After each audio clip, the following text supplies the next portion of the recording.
오늘 받을 하나님의 말씀은 열왕기상 12장 16절에서 20절까지 말씀이 되겠습니다. 열왕기상 12장 16절에서 20절까지 말씀 봉독해 올리도록 하겠습니다.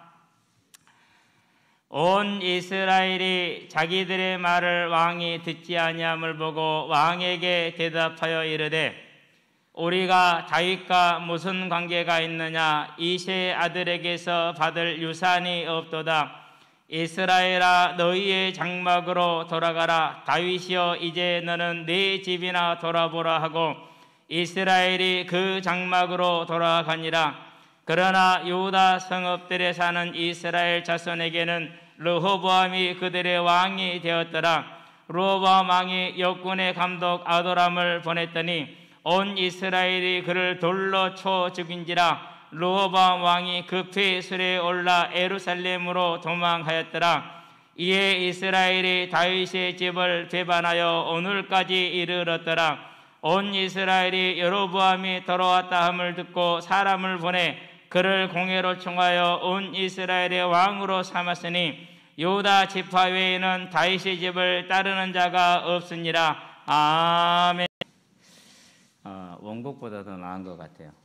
원곡을 들을 때는 조금 그랬거든요. 그러는데 이렇게 들으니까 좀 걱정을 했어요. 실은 원곡을 들을 때는. 근데 우리 찬양대가 훨씬 더 나은 것 같네요. 감사합니다. 다윗과 무슨 관계가 있느냐? 작은 말 같지만은 상당히 아주 자신에게 가장 큰 손해되는 말을 너무 쉽게 하는 장면입니다. 성경을 딱 열고 첫 절이 어떻게 기록되어 있습니까? 태초에 하나님이 천지를 창조하시니라 이렇게 나오죠. 하늘들과 땅을 창조하셨다 이렇게 말씀하시죠. 거기서 땅은 우리 지구를 말합니다. 하늘들은 얼마인지 모릅니다. 지금도 얼마나 그 무한한 능력인지 우리가 알 수가 없죠. 이 하나님께서 하나님 되심을, 창조주 되심을 선포하시면서 아덴이라는 지역이죠. 가장 우상이 가득 찬 곳입니다. 그곳이 이르렀을 때 그들에게 무슨 말을 선포합니까? 우주와 그 가운데 있는 만물을 지으신 하나님께서는 천지의 주제신이 손으로 지은 전에 계시지 아니하고 또 무엇이 부족한 것처럼 사람의 손으로 섬김을 받으시는 것이 아니니 이는 만민에게 생명과 호흡과 만물을 친히 주시는 이심이라 이렇게 선포를 합니다. 그들이 우상을 섬기면서 알지 못하는 신을 섬기고 있을 때 사도 바울이 그들에게 하나님이 여호와께서 창조주 하나님 되심을 선포한 장면이죠. 그렇게 이제 선포가 되었을 때 그 사람들 중에 일부가 믿고 돌아옵니다. 복받은 사람들이죠. 또 이제 루스드라에 갔습니다. 나면서 안전병이 된 자를 고쳤습니다. 사람들이 깜짝 놀랐습니다. 제우스 신이 강림했다 사람으로 이렇게 놀라서 제사를 드리려고 그러죠.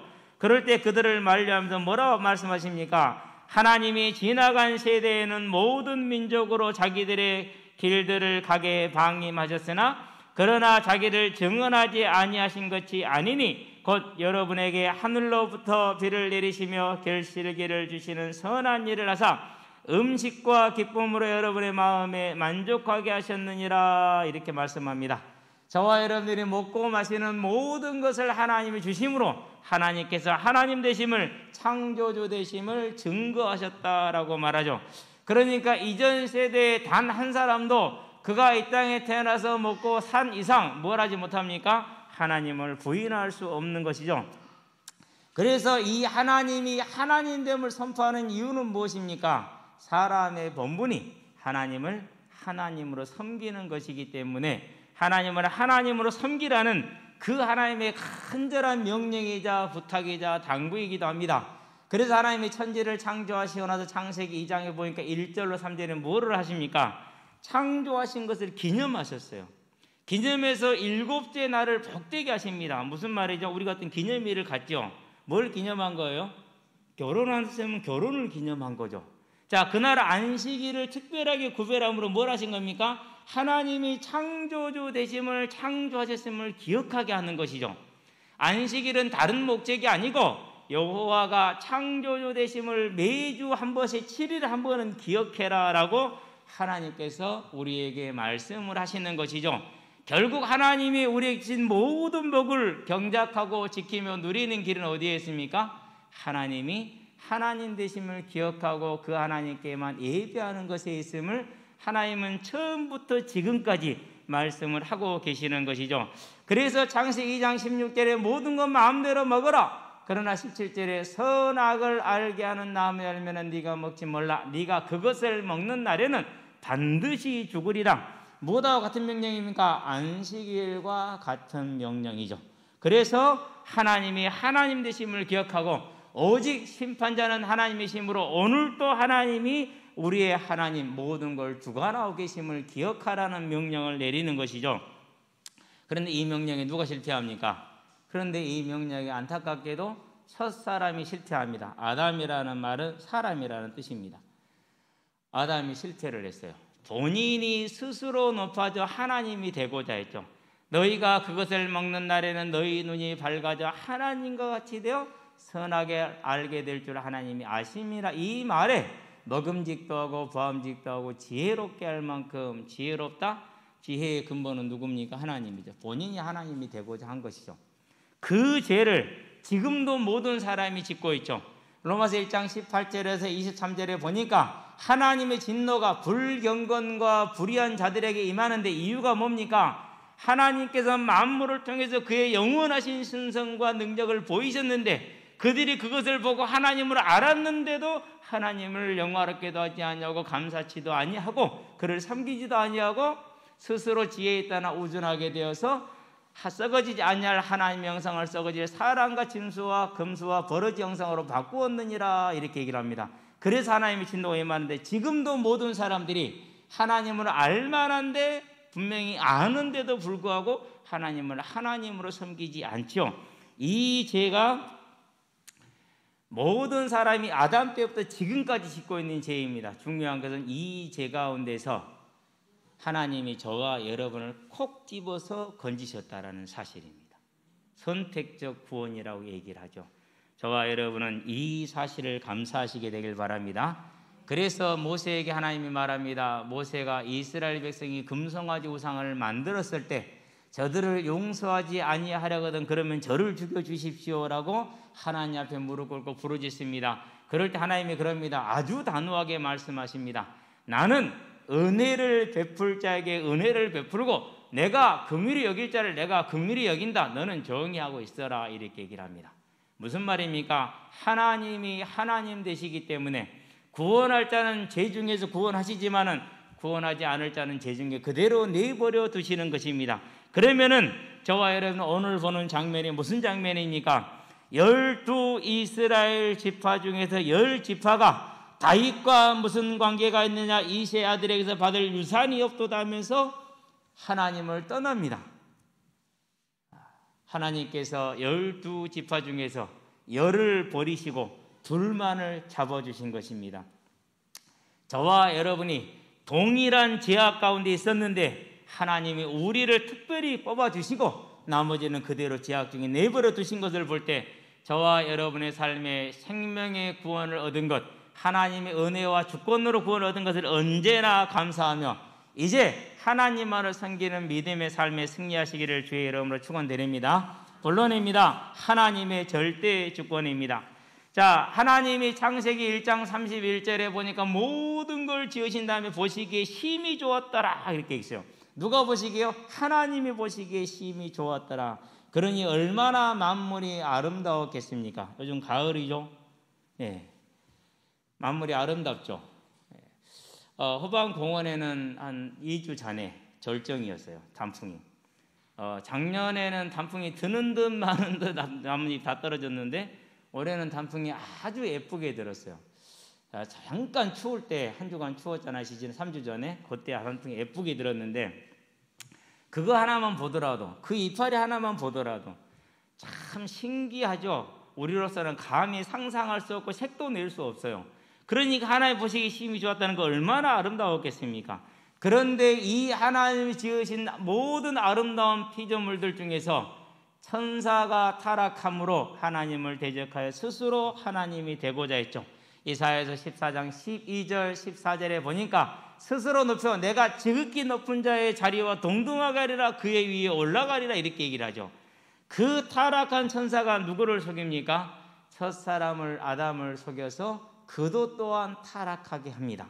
그래서 천사의 타락에 이어서 사람의 타락이 나가오므로 그 이후로 모든 사람에게 사망과 죽음이 찾아와서 저와 여러분이 젊으나 늙으나 이 땅에 지금 살고 있으나 죽을 것은 정해진 사실이죠. 그때 그 일이 벌어진 것이죠. 자, 이러한 사망에서 저와 여러분을 구원하시고자 하나님이 뭘 주십니까? 여자의 후손, 곧 하나님이 친히 이 땅에 오시겠다는 언약을 주셨죠. 그리고 그 언약을 위해서 아브라함을 부릅니다.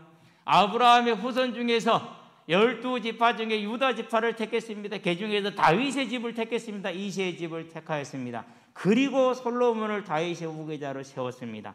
그래서 그들로 하여금 뭐하게 합니까? 이 메시아 언약의, 그리스도 언약의 중심이 되게 하고 계보가 되게 한 것이죠. 이 어마어마한 복을 주었는데 솔로몬이 처음에는 하나님을 잘 섬기다가 그의 권세와 그의 권력이, 그리고 부가 하늘을 찌를 때, 또 지혜가 넘쳐날 때 결국은 타락하게 됩니다.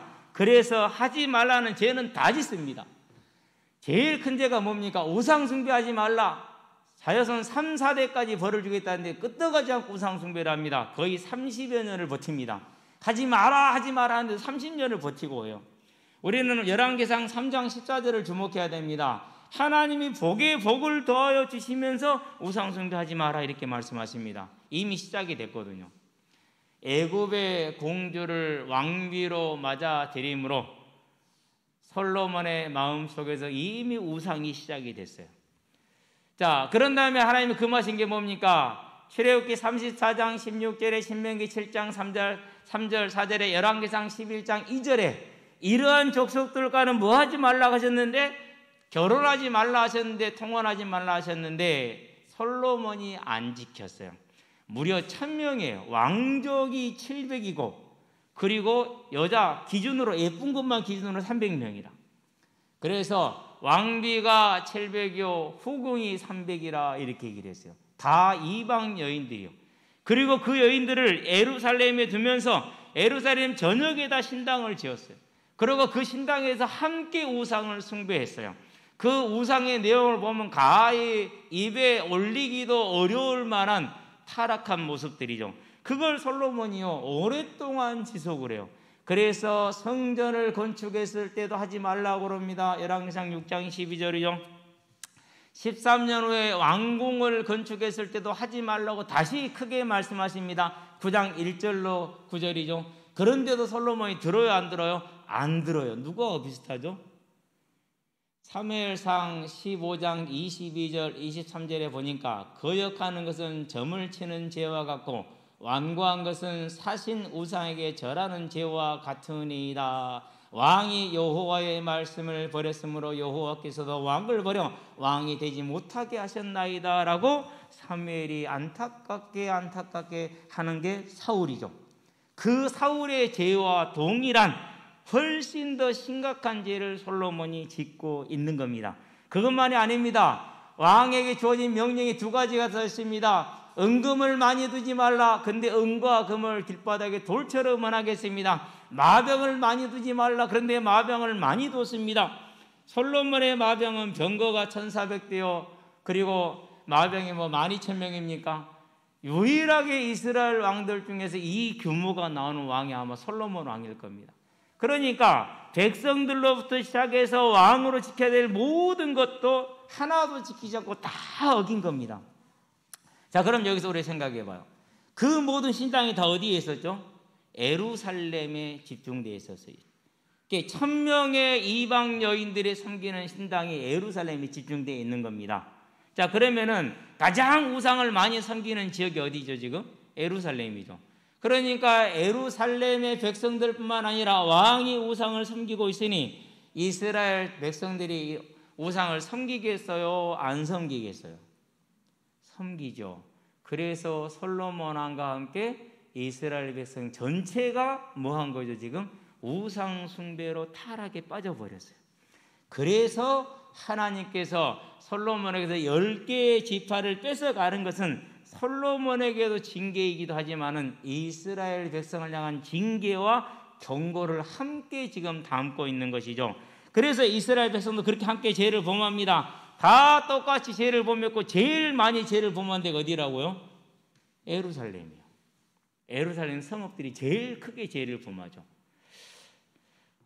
그런데 10개의 지파는 하나님을 떠나고 2개의 지파는 남았어요. 오히려 죄를 제일 많이 지은 지역만 살아남은 것이죠. 자, 그럼 일단 떠난 사람들이 하는 말을 봅시다. 16절이죠. 온 이스라엘이 자기들의 말을 왕이 듣지 아니함을 보고 왕에게 대답하여 이르되 우리가 다윗과 무슨 관계가 있느냐? 이새의 아들에게서 받을 유산이 없도다. 이스라엘아 너희의 장막으로 돌아가라. 다윗이 이제 너는 네 집이나 돌아보라 하고 이스라엘이 그 장막으로 돌아가니라 그랬어요.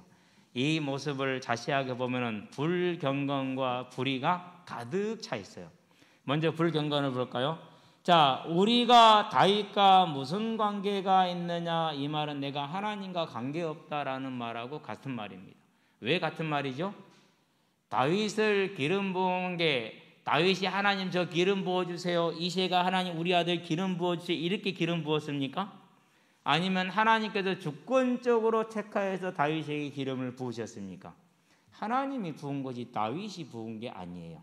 그러면 다윗을 그냥 왕으로만 세웠습니까? 아니죠. 그에게 사무엘하 7장 12절 13절에 보니까 영원한 그리스도 언약을 메시아 언약을 그에게 주었죠. 그렇기 때문에 다윗아 우리가 다윗과 무슨 관계가 있냐 이 말은 우리는 이제 그리스도와 상관없다. 하나님하고도 상관없다. 이 말과 같은 말입니다. 근데 그 말을 듣고 알았을까요? 몰랐을까요? 알고 할 겁니다. 지금 이새 아들에게서 이새 아들이 누굽니까? 다 오시게 될 메시아 그리스도 아닙니까? 지금이야 솔로몬과 르호보암이겠죠. 그런데 뭐가 없다고? 받을 유산이 없대요. 이런 미련한 말을 너무너무 쉽게 합니다. 이스라엘 백성들이 뭐 하나요? 조금 기분 나빴다고. 근데 실은 자기들이 세금이 좀 무겁긴 했지만 그렇게 무거운 세금은 아니었어요. 솔로몬 왕이 타락을 했지만은 무역을 통해서 그 타락의 경비를 대부분을 충당을 했기 때문에 이스라엘에게는 조금 무거운 세금을 먹였을 뿐이에요. 그런데 그거 하나를 견디지 못한 것이죠. 그거 하나가 싫은 것이죠. 이렇게 불경건의 모습을 여과 없이 보여줍니다. 그런 다음에 불의한 모습입니다.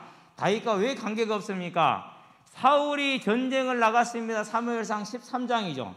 그러는데 전쟁을 나갔는데 칼이 누구한테만 있다고 그랬어요?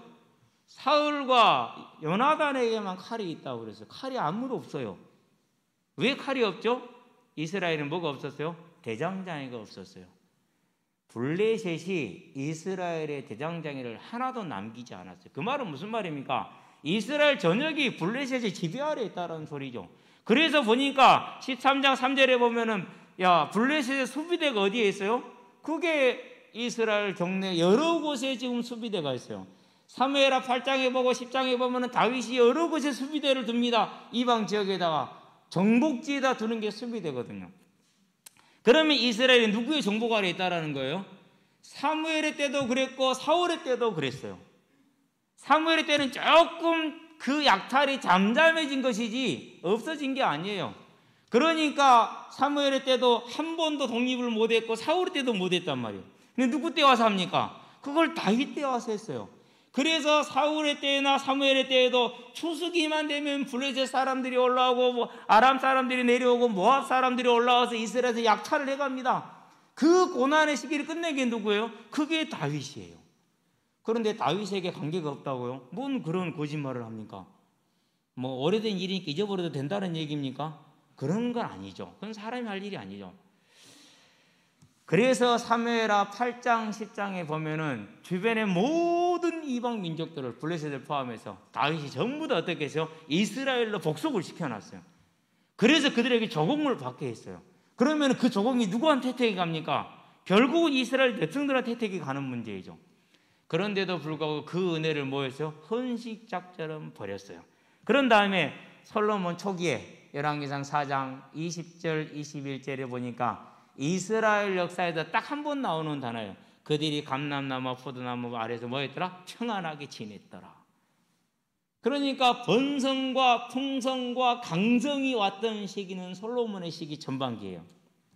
얼마 전까지만 해도 그 은혜를 누린 것이죠. 그런데 지금 뭐 하는 거죠? 그 다윗과 솔로몬의 은혜를 헌식장처럼 버려버리는 것이, 이런 걸 뭐라고 그래요? 이것을 불이다 그래요. 로마서 1장 18절에 불경건과 불의에 대하여 하나님의 진노가 하늘로부터 내려온다 이렇게 얘기를 했어요. 이스라엘 백성이 그대로 행한 거예요. 지금 10개의 지파가. 자, 그런데 우리는 여기서 이제 무엇을 봐야 됩니까? 10개의 지파가 우상을 숭배를 했습니다. 그리고 나머지 2개 지파는 안 했을까요? 우상 숭배의 중심지는 나머지 2개 지파에 몰려 있었어요. 예루살렘 성읍들이라고 그랬죠. 그 예루살렘 성읍들은 베냐민 지파와 유다 지파가 함께 이렇게 지금 교차로 이렇게 차지한 땅이 예루살렘 성읍들이에요. 그러니까 우상 숭배의 중심지는 베냐민 지파와 유다 지파란 말이에요. 그런데 진짜 우상 숭배 많이 하는 곳인데 누구는 택하고 누구는 버렸어요. 하나님 그게 공의롭습니까? 라고 우리는 질문을 할 수 있죠. 그래서 로마서 9장에서 하나님이 바울의 입을 통해서 말씀하십니다. 네가 누구 가운데 하나님을 책망하느냐? 토기장이가 진흙을 가지고 이 그릇을 만들든 저 그릇을 만들든 그 그릇이 토기장에게 나를 왜 이렇게 했냐고 할 수 있느냐? 입 다물어라 이렇게 얘기를 하는 것이죠. 저와 여러분이 여기서 보는 것은 뭐냐? 10지파가 매몰차게 하나님을 버리고 떠난 것도 중요한 일이지만은 더 중요한 건 뭐죠? 더 심한 2지파는 하나님을 떠나지 않고 있고 덜 심했는데 오히려 그들은 떠났다라는 사실이에요. 그러면 이제 이 떠난 그들이 돌아오느냐? 하나님이 잠깐 매를 때렸지만은 영원히 버릴 계획은 아니었다라는 것은 분명히 여로보암에게 말씀을 하시죠. 영원히 가지는 않을 것이다 라고 얘기를 했단 말이죠. 자, 그랬는데 이 이후로 여로보암이 금신상을 만들면서 이스라엘 백성이 그 죄에서 뭐 하지 않았더라? 여러 번 선견자들과 선지자들을 파송하였음에도 불구하고 그들이 그 죄악에서 돌아서지 아니하므로 하나님께서 그들을 그 앞에서 내쫓으시고 열왕기하 17장에 보니까 20절에서 23절에서 이스라엘 백성을 내쫓으셨다라고 기록을 하고 있습니다. 하나님의 절대적인 주권의 역사 속에서 그들이 결국은 이렇게 되어버렸습니다. 그러면 유다 지파는 어떻게 됩니까? 이스라엘 북왕국은 722년 기원전 722년에 아수르에게 망합니다. 사르곤 2세입니다. 그런데 남유다는 그로부터 200여 년 지난 기원전 586년경에 바벨론의 느부갓네살 왕에게 멸망을 당하죠. 자, 그런데 다르게 됩니다. 이 북이스라엘을 정복한 아수르는 어떻게 합니까? 이스라엘 백성들을 잡아간 다음에 그 땅에다가 여러 민족들을 데려다 집어넣어 버립니다. 그래가지고 혼혈 정책을 추진해서 10개의 지파를 어떻게 해버렸어요? 소멸시켜 버렸어요. 그게 하나님이 하시는 길이었어요. 그런데 이 2지파는 똑같이 죄를 지어서 똑같이 끌려갔는데 하나님이 70년 동안 혈통을 유지할 수 있도록 지켜주십니다. 그리고 70년 후에 바빌론이 망하고 페르시아가 들어섰을 때 페르시아를 통해서 어떻게 하는가? 페르시아를 통해서 그들을 다시 예루살렘으로 바사왕 고레스를 통해서 페르시아 왕 고레스를 통해서 이스라엘로 복귀를 시켜줍니다. 그게 스룹바벨, 느헤미야 이런 때입니다. 이제 물론 에레미야도 지금 이 열왕기도 에레미야도 이 시기에 그걸 기록하고 있는 것입니다. 자, 분명히 똑같은 12지파가 똑같이 죄를 범했어요. 그러는데 10지파는 소멸되어 버리고 2지파는 끝까지 남아서 어떻게 됩니까? 예수님 오셨을 때 유다 지파 남아 있습니다. 그리고 누가 남아 있습니까? 베냐민 지파가 남아 있죠. 이 2지파만 끝까지 남아 있어. 그래서 바울이 뭐라고 자랑을 하죠? 갈라디아서입니까? 빌립보서 3장 5절에 보니까 나 베냐민 지파거든 이렇게 얘기를 합니다. 무슨 말이죠? 이스라엘 내에서 12지파 중에서 유다 지파하고 베냐민 지파 외에는 혈통이 남아있는 지파가 있느냐? 없다라는 거죠. 그렇게 자부심이 가질 정도로. 그건 뭐 이제 잘못된 자부심이긴 합니다만은 그래서 하나님께서 12지파 중에 10개를 버려서 소멸시키고 나머지 2개만 남겨놓으셨어요. 이걸 뭐라고 그럽니까? 저와 여러분들은 이 남겨진 2지파와 같은 선택받은 하나님의 백성임을 감사하시게 되기를 바랍니다. 예. 똑같이 선택을 받았는데 그 중에서 10개는 버리고 2개만 남기고 보존하셨어요. 죄는 똑같이 지었어요. 돌아왔느냐? 똑같이 회개하지 않았어요. 그런데 2지파는 남겨놓으시고 10지파는 버리셨어요. 그러면 저와 여러분도 마찬가지입니다. 우리가 아직 죄인 되었을 때 다 똑같은 모든 사람이 이와 같이 죄를 범하시며 사망이 모든 사람이 이르는 그런 상황 속에서 하나님이 누구를 부르신 거예요? 나는 은혜 줄 자를, 내가 은혜 줄 자에게 은혜를 주고 내가 긍휼히 여길 자를 긍휼히 여기는 절대적인 하나님이시라라고 선포를 하십니다. 저와 여러분은 그 하나님으로부터 뭘 받은 사람들이요? 택함을 받았다라는 것을 기억하시게 되기를 바랍니다. 사람의 복이 이것이에요. 여기에서 더 다른 복은 있을 수가 없어요. 그런데 우리는 마음 어떻게 돼요? 그건 둘째고 지금 내가 사는데 좀 더 낫고 좀 더 크고 좀 더 화려하고 이것을 마음속에서 간절히 바라잖아요. 그렇죠? 그런데도 불구하고 하나님은 우리를 자녀랍니다. 그래서 그 하나님의 사랑은 뭐하죠? 우리가 알 수 있는 사랑이 아니죠. 참 놀라운 사랑이죠. 이제 이 하나님께 감사하시기를 주의 이름으로 축원드립니다. 시험에 든 10지파, 시험에 들지 않은 2지파.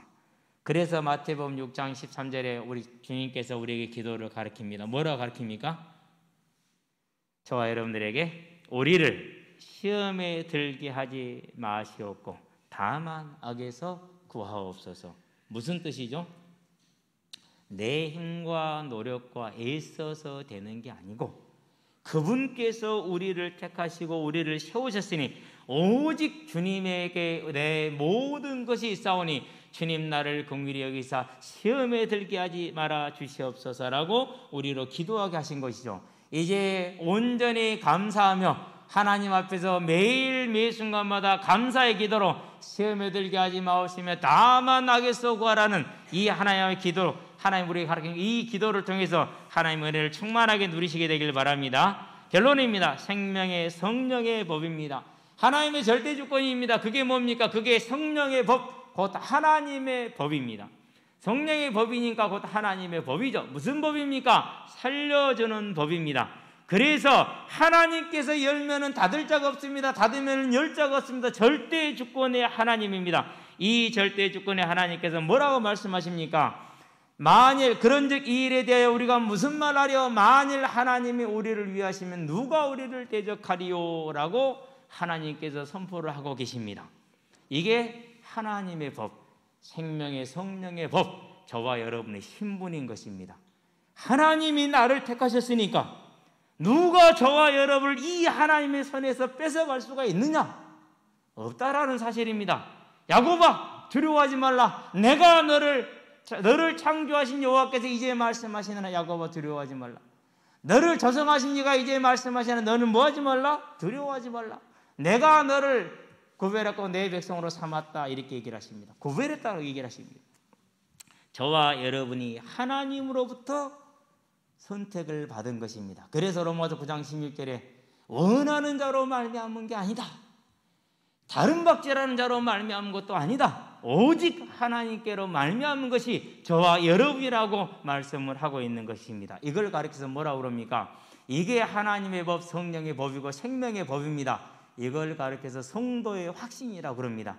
내가 믿음이 좋아서, 내가 열심히 해서, 나는 새벽기도를 날마다 해서 이런 것이 아니고 하나님께서 원하셔서 나를 건지셨다라는 이것이 저와 여러분이 갖는 믿음의 확신이라는 사실을 알고 이제 이 확신에 온전히 서기를 주의 이름으로 축원드립니다. 우리 한번 고백합시다. 나는 복받은 자다. 영원히 받을 것이다. 더 받을 겁니다. 아멘. 제가 항상 그렇습니다. 나는 복받은 사람이요. 어려서부터 보면 나는 항상 복받았어. 근데 진짜 복은 뭐죠? 하나님이 나를 택하셨대. 누가 뭐라 할 건데? 세상이 뭐라 해도 안 돼요. 그 누가 뭐라 해도 안 돼요. 이걸 확신이라고 그래요. 그런데 이 확신은 교만에 찬 확신이 아니에요. 겸손한 확신이에요. 내가 한 게 있어요, 없어요? 나 한 것 아무것도 없어요. 나는 그냥 교회가 싫었고요. 교회 다니는 사람들이 찌질해 보였고요. 좀 많이 싫었어요. 교회 다니는 사람들이 하는 게 있어요. 말의 90%는 남의 말이요. 나머지 9%도 욕이요. 1%는 그냥 조사요. 교회 다니는 사람들 보니까 그러더라고. 그러니까 나는요, 어떻게 생각했냐면 저는요, 저것도 사람이라 이랬거든요. 나중에 알고 보니까 하나님이 그런 사람을 사랑하신다네. 근데 자세하게 보니까 나는 더 하더라고요. 그래서 할 말이 없더라고요. 나 같은 죄인을 십자가에 져서 지시고 살리신 그 하나님의 은혜, 내가 한 게 아니라 하나님이 살리셨다는 것, 그래서 겸손에 찬 확신이죠. 그래서 매일 새벽에 일어나면 기도합니다. 하나님, 오늘도 시험에 들게 하지 마시옵소서. 하나님, 저를 아시지 않습니까? 성질 급하지요, 사람의 기준으로 대쪽같지요. 그러니 또 얼마나 또 그러겠습니까? 그러니 하나님, 오늘도 시험에 들게 하지 마옵시고, 내가 항상 죄인이라는 걸 기억하게 하셔서 다른 사람을 긍휼히 여길 수 있는 은혜를 내게 주시기를 원합니다. 잘 안 되대요. 그런데 저와 여러분은 이 은혜를 받은 사람이라는 걸 기억하시기를 주의 이름으로 축원드립니다. 이 기억이 뭐라고요? 그게 여호와를 경외하는 겁니다. 이 일의 모든 걸 들었으니, 결국을 들었으니 여호와를 경외하고 그의 명령들을 지킬지어다. 이것이 사람의 본분이니라. 저와 여러분의 본분, 하나님이 나를 택하셨다. 죄악 중에서. 이게 저와 여러분들의 감사요, 확신이요, 겸손인 것이 저와 여러분의 본분임을 하고 확실하게 서시게 되길 바랍니다. 얼마나 복된 사실입니까? 오늘 이제 우리 김영걸 청년이 아니죠. 이제 지난주에도 두 번째 지금 이제 우리 유리하고 같이 왔어요. 좀 이따 축복 기도를 한번 할 건데요. 저 안에 애기들 더 있던데 누군지 잘 모르겠네. 안 보여서. 예? 예, 그런가요?